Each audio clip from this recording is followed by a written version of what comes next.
Welcome to my channel Raj global info. వరుసగా వస్తున్న అల్పపీడనాలు, వాయుగుండాలు, తుఫాన్లు ఇవి ప్రకృతి మనకు జారీ చేస్తున్న ప్రమాద హెచ్చరికలు. టాపిక్ లోకి వెళ్లబోయే ముందు మా ఛానల్ ని సబ్స్క్రైబ్ చేసుకోండి. నోటిఫికేషన్స్ కోసం బెల్ ఐకాన్ ని క్లిక్ చేయండి. ఇక విషయానికి వస్తే, ఈ మధ్య కాలంలో వరుసగా వస్తున్న అల్పపీడనాలు, వాయుగుండాలు, తుఫాన్లు ఇవి ప్రకృతి మనకు ముందుగా హెచ్చరిస్తున్న ఆటలు. కాచే ఎండకు, కురిసే వానకు పొంగిపోవడం కంటే, కృతజ్ఞతగా నమస్కారం పెట్టడం కంటే గొప్ప సంస్కారం ఏముంటుంది? ఇది ప్రకృతి ఆరాధన. మన తెలివి బాగా తెల్లవారుజామున సూర్యుడొచ్చిన చిరుచీకట్లు కమ్మి నల్లని మేఘం కిందకు దిగి కడుపులో దాచుకున్న నీటిని వర్షించినా పట్టించుకోము. ఆ చల్లని సముద్ర గర్భం దాచిన బడబాలనమెంతో అని దాశరథి 7-8 దశాబ్దాల క్రితం ప్రశ్నించాడు. ఆయన కవిత్వ సంకేతానికి వాడిన నిజంగా సముద్ర గర్భంలో వేడి, సముద్రంపై వేడి చాలా వాటికి కారణమని శాస్త్రీయంగా రుజువయ్యింది. తుఫాన్ ప్రకృతి మాట్లాడే భాష, సంకేతం. సముద్రం నిశ్శబ్దంగా కనిపించినా దాని కడుపులో ఒక ప్రళయం ఉత్పత్తి అవుతూ ఉంటుంది. ఆ ప్రళయపు వేడిలో నుండే తుఫాను పుడుతుంది. తుఫాను ప్రకృతిలోని శ్వాస ప్రక్రియ లాంటిది. మన భూమి, సముద్రం, గాలి ఇవన్నీ ఒకే వ్యవస్థలో కలిసి పనిచేస్తాయి. సముద్రపు నీరు వేడెక్కి ఆవిరి రూపంలో వాతావరణంలోకి వెళ్తే అది పైభాగంలో చల్లబడుతూ మళ్లీ నీటిగా మారుతుంది. ఈ ప్రక్రియలో విడుదలయ్యే ఉష్ణశక్తి వాతావరణాన్ని వేడెక్కిస్తుంది.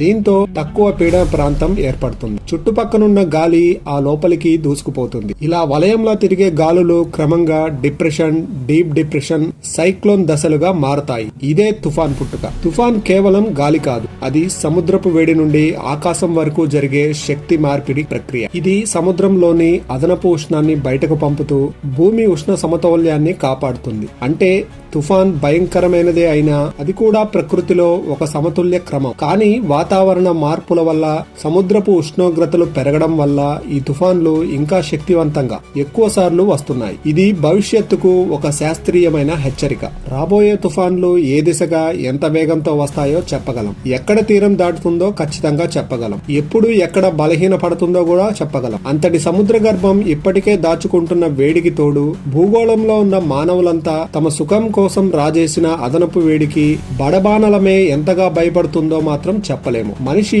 ఎన్ని వికృతులతో నాట్యమాడినా ప్రకృతి ముందు అవన్నీ కుప్పిగంతులే. ప్రకృతి తనను తాను నియంత్రించుకుంటూ యుగయుగాలుగా సాగిపోతూ ఉంటుంది. ఎన్ని తుఫాన్లకు ప్రత్యక్షంగా, పరోక్షంగా మనమే కారణమో శాస్త్రీయంగా తెలుసుకుంటే మన గుండెల్లోనూ తుఫాన్లు చెలరేగుతాయి. మన మనో ఉపరితల ఆవర్తనం మీద కేంద్రీకృతమైన వాయుగుండాలకు మనమే బాధ్యత తీసుకోవాల్సి ఉంటుంది. అయినా మనుషుల భాష వినడానికి తీరిక, ఓపిక లేని భూగోళం తుఫాన్ల భాష వింటుందా మరి? ఇలాంటి లేటెస్ట్ ఇంట్రెస్టింగ్ టాపిక్స్ కోసం మా ఛానల్ ని సబ్స్క్రైబ్ చేసుకోండి. నోటిఫికేషన్స్ కోసం బెల్ ఐకాన్ ని క్లిక్ చేయండి.